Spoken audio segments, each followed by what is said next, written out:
From University of Utah Health and The Scope presents, this is Clinical.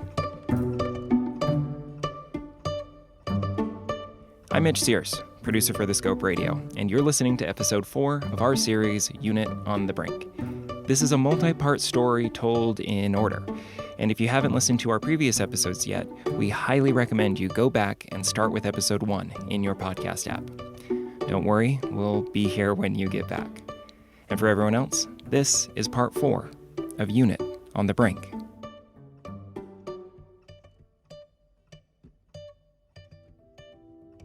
As the chill of March gave way to a warmer promise of April, some Utahns were trying to settle into the new normal that was beginning to form after Governor Herbert enacted the Stay Home, Stay Safe directive on March 27th. In an effort to minimize the chance of exposure to the virus, the citizens of Utah were urged to stay home as much as possible. For the large group of Utahns deemed non-essential, the stay-at-home directive was proving to be the worst of times, with public spaces being forced to shut down, restaurants becoming delivery only, and demand for most services dropping to near zero. Employees across the state were seeing a drop in hours, being furloughed or let go. Between March 16th and April 17th, 125,000 Utahns filed for unemployment benefits for the very first time. With the loss of jobs and the closing of school cafeterias, it was forecasted that if things didn't change, as many as 500,000 Utahns would be considered food insecure by the end of July. Is it any wonder that social media feeds rang with the cries of revolution and defiance from a vocal segment of Utah's population concerned about the soaring unemployment rate, struggling local businesses, and arguments over their constitutional rights? Although local orders had specified no large gatherings, on April 18th, an estimated 1,000 people collected in front of the city-county building to call for an end to restrictions and to order the state to reopen for business. Hundreds called for an immediate opening of Utah businesses downtown. Small business is the lifeblood of this country. Let our people work. Let our people work. Hundreds in agreement that it's time for coronavirus restrictions to be lifted. I wanted to be part of this movement to open up our country. For the medical workers in our story, these protests were unsettling. In just the first few weeks of April, the number of COVID-positive cases seemed to finally be leveling off. The measures enforced by the stay-home directive, while impossibly difficult for so many people, it appeared to be working. The curve had been flattened. But seeing these large groups of protests on television with very few masks in sight, there was a growing fear in the MICU of more outbreaks and a potential surge of new cases of extraordinarily sick patients filling the MICU. What would happen if the public were to stop caring? Could the terrifying images of overwhelmed hospitals in Italy and New York happen here in the Beehive State? Presented by Clinical and written and reported by Stephen Dark. This is episode 4, The Last Resort.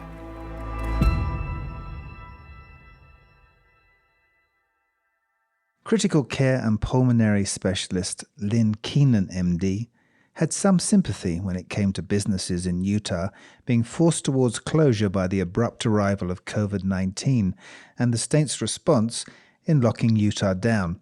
But when it came to not wearing masks, the physician drew a line in the sand. Well, I can see the business's point because my father was a small businessman who went bankrupt, but I don't think that they understand the impact or how serious this disease is, and they don't see it here in Utah because we have been doing social distancing, and we've been, both ends of the coast of the country were hit hardest first, and they were taken by surprise, and I think that's one of the reasons why the impact was so great.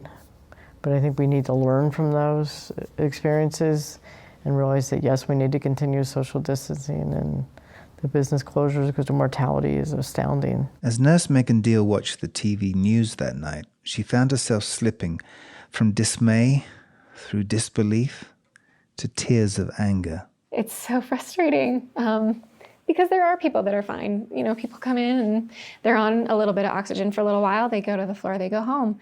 And the other side of that is seeing these people that are so sick and likely won't live, and taking care of them and, trying to get their family, like FaceTiming with family members and trying to keep their spirits up because they can't be there with them.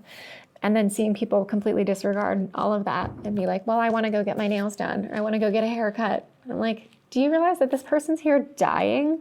It was difficult to watch those scenes of unmasked protesters and ignore the possibility that a few of them might soon come under their care. But one thing Dil says is how she feels about the protesters.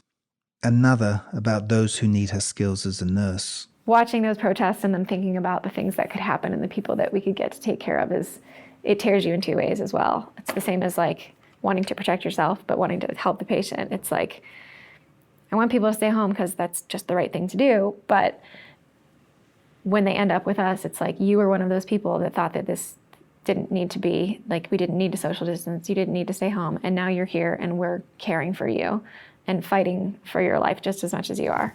Nurses found themselves the target of criticism from national media figures questioning why these frontline workers would post about their pain and struggles publicly.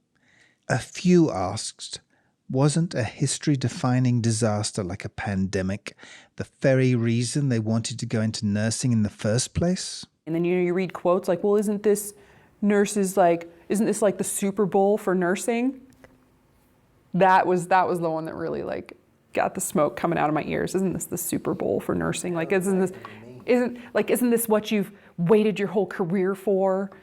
Like, isn't this your finest hour? Isn't this what you've, like, no, not what I signed up for. What she did sign up for, however, was something MICU nurses aren't trained in. Brim was the first nurse from the cardiovascular ICU to go to the MICU and help give one last shot via a small box called an ECMO machine to an extremely sick male COVID-19 positive patient.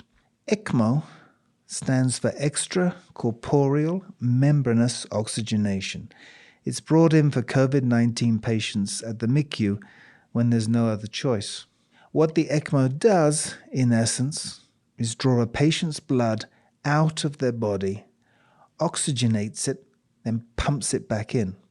It can be a shocking sight to the uninitiated, Dil recalls. I've only seen it when I floated down to the cardiovascular ICU, and I'd never seen it put in before, and it's shocking. Like, there's a lot that goes into that, and then just to be able to see the blood coming out, because it comes out of one tube, goes to the machine, and so it's like, it's weird because the blood is different colors when it carries more oxygen, so it's darker red when it first comes out, and then to see it go through the machine and come back as like a bright red, I was like, I've never thought of it, but that makes sense.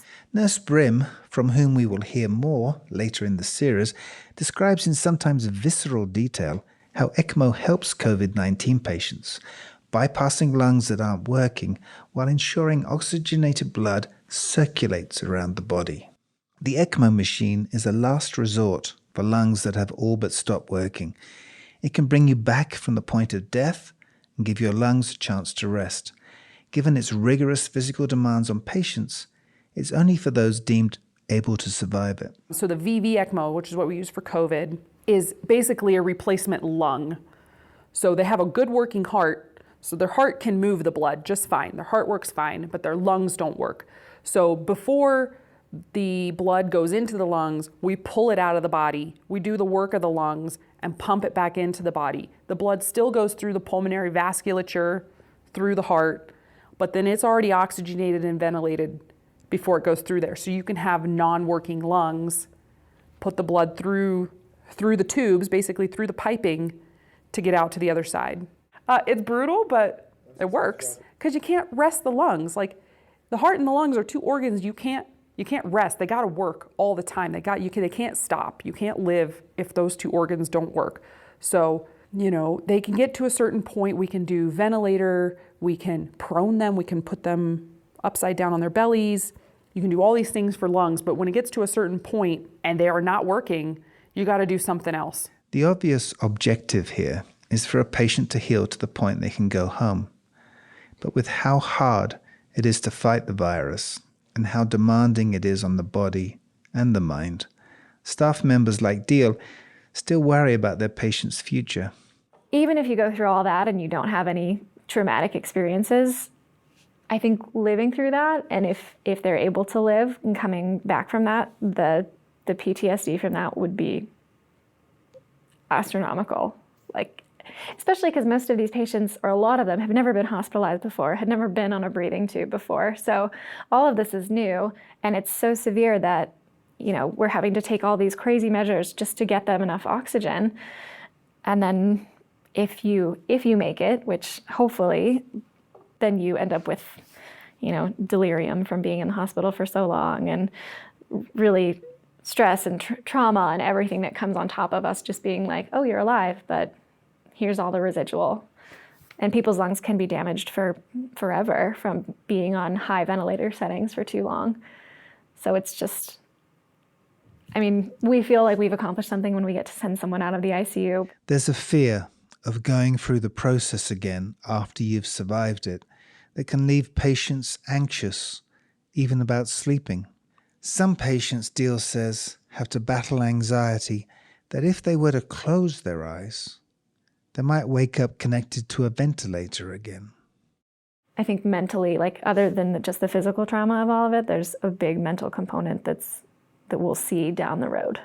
When you add up everything a staff member at the MICU takes home with them at the end of a long, exhausting shift, it must only heighten the sense of concern they have about accidentally taking home the virus from work, or how easy it is for loved ones to bring it in themselves without even knowing it.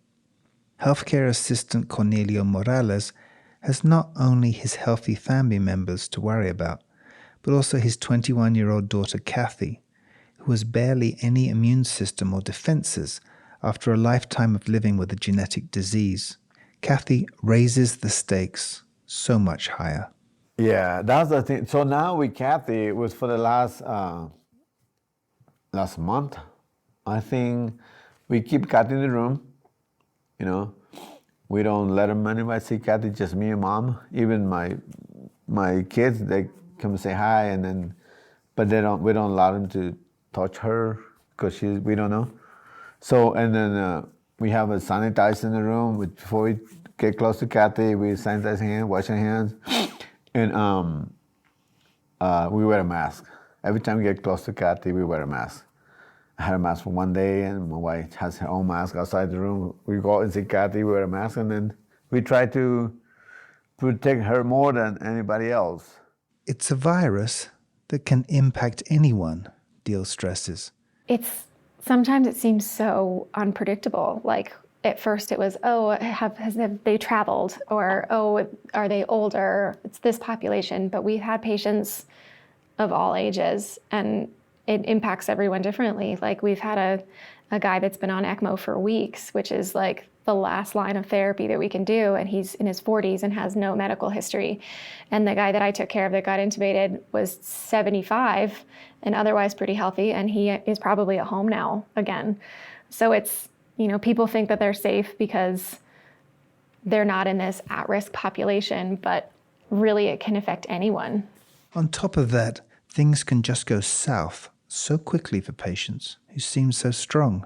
And some people look completely fine, like the patient that I had that we intubated. He looked fine. He was sitting up in his chair with his feet up on his bedside table, like didn't look like he was struggling, but his oxygen numbers were just lower and lower, and, you know, having some trouble breathing, but otherwise doing okay.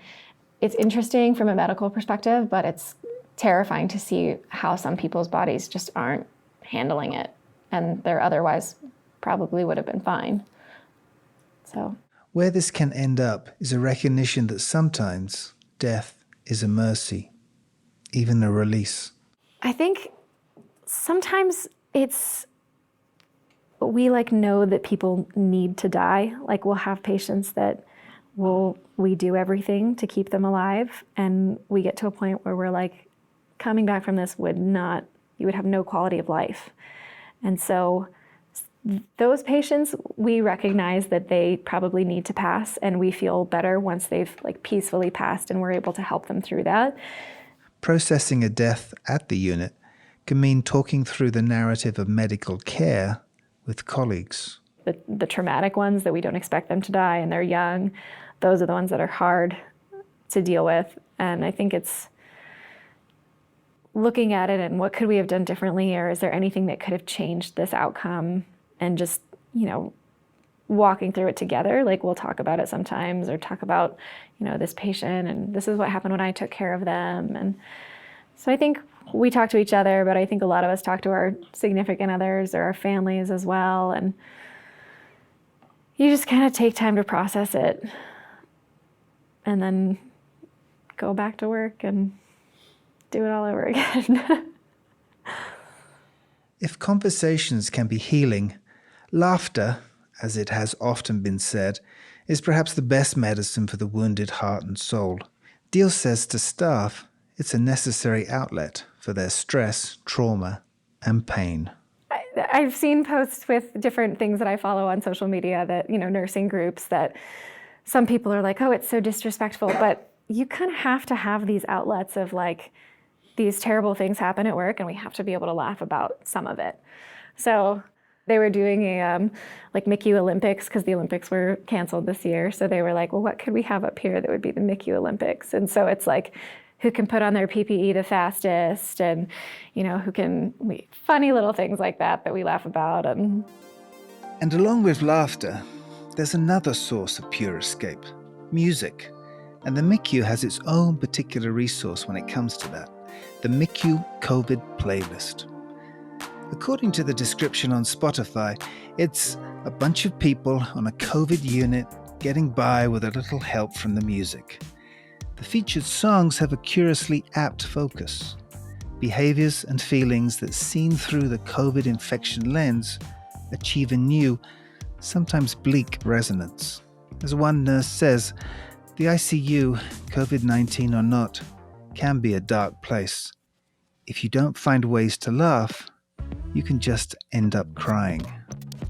Some of the choices on the playlist are predictable, like R.E.M's Toe Tapper, It's the End of the World as We Know It. Then there's songs such as I Need a Doctor by Dr. Dre, Coldplay's Fix You, or Ariana Grande's Get Well Soon, that whimsically salute the MICU's mission. All By Myself by Eric Carmen, or Kiss Me Through the Phone by Soulja Boy and Sammy, that just seem to perfectly riff off the bizarre cultural zeitgeist as defined by living through COVID-19.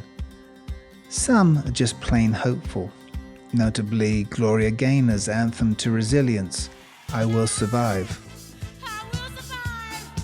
There's room for everybody's quirky favourite, it seems, on the MICU's Pandemic Shuffle.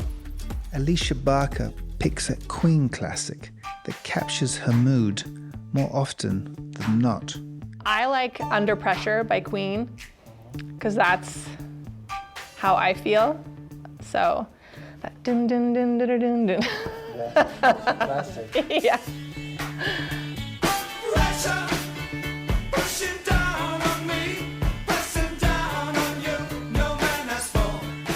Conversation, laughter, dancing to that special tune.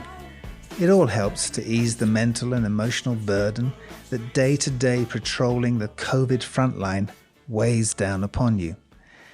Then there's the hospital's resiliency resources, particularly in terms of assistance with stress management, therapy and counselling. Barker is grateful the hospital's mental health support system is more robust than it was a decade before with the H1N1 pandemic. Whereas H1N1 was still a pandemic, but I feel like it wasn't not as many people were affected by that. The economy didn't, close down for H1N1 as it has for COVID. And so it's a massive undertaking by the entire University of Utah health institution, and so there is more support there. At times, though, only 3 words will do, especially when delivered by someone from the top of the hospital's administration, like Chief Executive Officer Gordon Crabtree. On May the 6th, Crabtree penned a poem called I'm Not Even Joking, in response to heart-shaped cards filled with lines of gratitude from his frontline workers. My heart goes to you, the many who serve here, in whatever capacity you help, as you bring life and real joy to others with sincere words that are, for sure, deeply felt. We love you for what you are doing, your support in this COVID new world, and the cards and the hearts are the icing on top, some gems, and even some pearls. Crabtree's expressions of love for his staff do not go unnoticed, Barker says. And I mean, to have, the CEO of the hospital on every live broadcast that they do on Mondays and Thursdays, to close that out with, here I go again, with the CEO of the company telling you, we love you, and you feel that, and then to have the chief medical officer, Dr. Michael Good, say, we are not going to run out of PPE. I will not let that happen. When you are a frontline worker and you're the one that's putting on, that equipment to take care of these patients, and you hear your chief medical officer say that, it gives you, more faith, whereas we've been operating on such a sense of scarcity that it's very reassuring when you're the one that's going in, to take care of those patients. Such reassurances during those first months of COVID-19 helped strengthen a bulwark of hospital mental health resources for providers against the kind of burnout that during H1N1 had led to departures, Barker says, as well as her own struggles with a respirator mask. That's a massive, I think, change for me, and what I think causes so many people to leave the nursing field, or to leave, to have the burnout, and why they leave is because we're not addressing these, whereas now it is more addressed and there are more resources for it. And so hopefully, people will be, better able to deal, and they won't have a panic attack when they put on their N95 mask for 10 years after.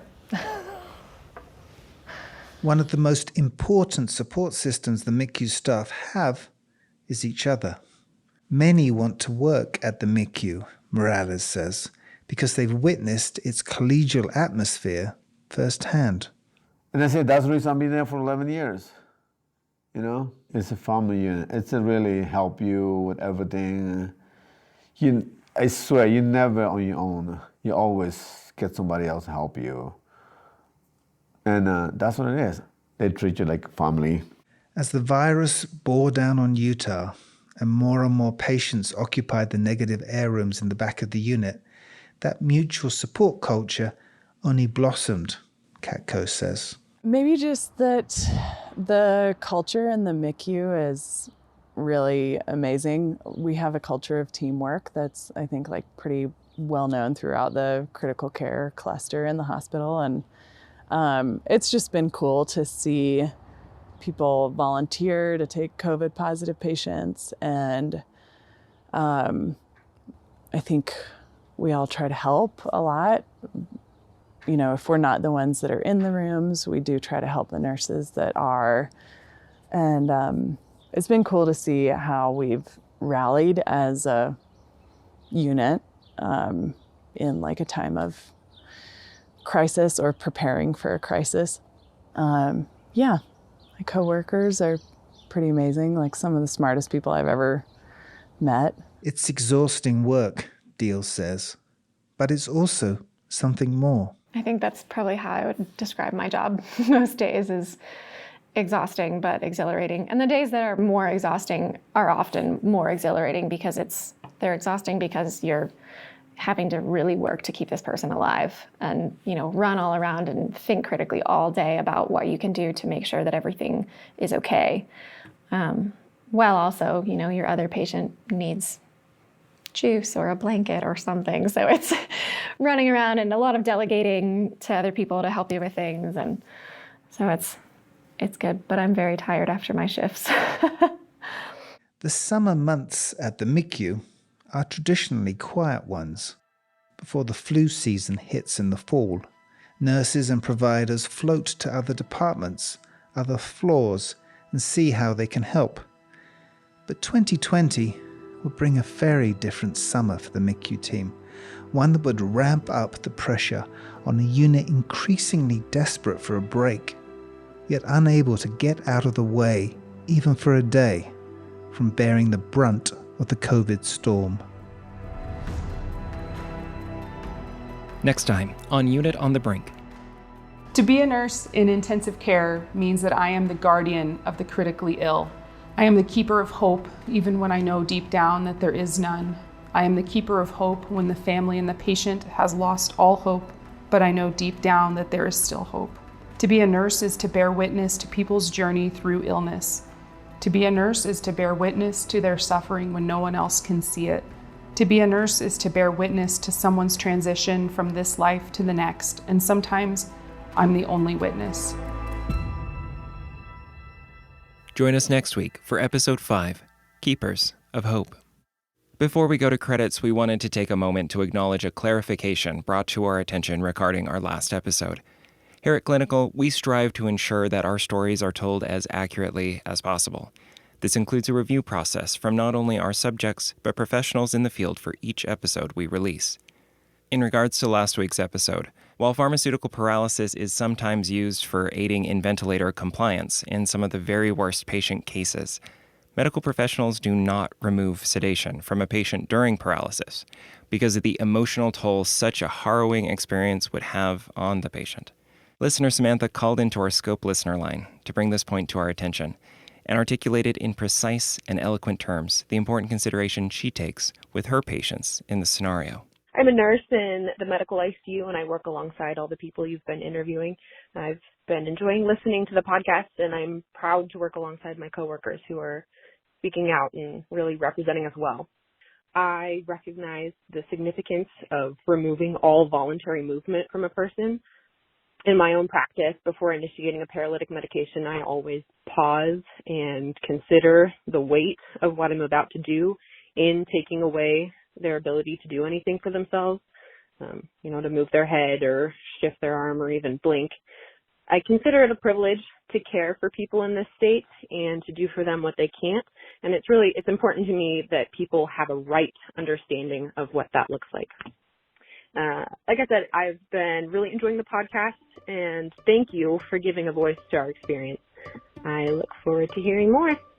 We have since made the requested clarification in Episode 3, Isolation Protocol. Stephen and I appreciate our listeners being so involved in this story. We know it means a lot to the frontline workers out there, and we want to make sure we get it right. Clinical is part of the Scope Presents Network and brought to you by University of Utah Health. If you liked what you heard, please be sure to subscribe and share with your friends. And if you haven't yet, why not give us a rating on Stitcher or Apple Podcasts? Those ratings really help new podcasts like ours, and it really makes our day to read them. And to all the nurses, doctors, admins, interpreters, operators, technicians, and all the other hospital employees out there, we know you're listening, and we want to hear from you. Do you have a frontline story or a message for us or for the people in our story? Feel free to share at our listener line at 1-601-55-SCOPE. Again, that's 1-601-55-SCOPE. Or email us directly at hello@thescoperadio.com. And finally, be sure to visit our podcast companion site at thescoperadio.com/clinical and click on Voices from the Frontline. There you can find bios and portraits of the professionals in our story, see what it looks like in the MICU, as well as bonus content we hope enhances your podcast experience. Again, that's thescoperadio.com/clinical and click on Voices from the Frontline. Clinical is produced by me, Mitch Sears, and Stephen Dark. Music in this episode by Banana Split, The Dave Roy Collective, Ian Post, The Lighthearts, Rosa, Ryan Pruitt, and Yehezkel Raz. Audio news clips from KUTV. Special thanks to Charlie Ellert and Jessica Cagle for their work on the companion site. And of course, a heartfelt thanks to the men and women who have shared their stories with all of us and fight to this very day to keep each and every one of us safe